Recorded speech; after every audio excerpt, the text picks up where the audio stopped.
माझं कोल्हापूर स्वच्छ कोल्हापूर या अभियानांतर्गत आज लोकप्रतिनिधींनी स्वतः रस्त्यावर उतरून स्वच्छता मोहीम राबवली। उपमहापौर अक्षय जरग यांनी फोग मशीन हातात घेत स्वच्छतेचा संदेश दिला, तर इतर नगरसेवकांनीही विविध भागात सक्रिय सहभाग नोंदवला।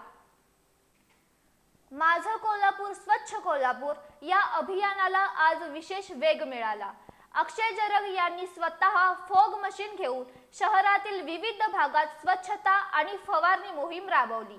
याचबरोबर प्रतापसिंह जाधव सरकार यांनी रंकाळा परिसरात स्वच्छतेची जबाबदारी पार पाडत नागरिकांना स्वच्छतेचं महत्त्व पटवून दिलं, तर दीपाली घाडगे यांनी धैर्यप्रसाद हॉल चौक ते आदित्य कॉर्नर या परिसरात झाडू हातात घेत स्वच्छता करत अभियानाला पाठिंबा दर्शवला।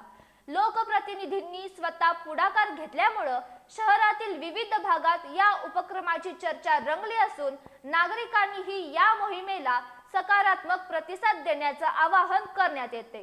स्वच्छ आणि निरोगी कोल्हापूर घडवण्यासाठी प्रशासनासोबत नागरिकांनीही पुढाकार घ्यावा असा संदेश या अभियानातून देण्यात आला।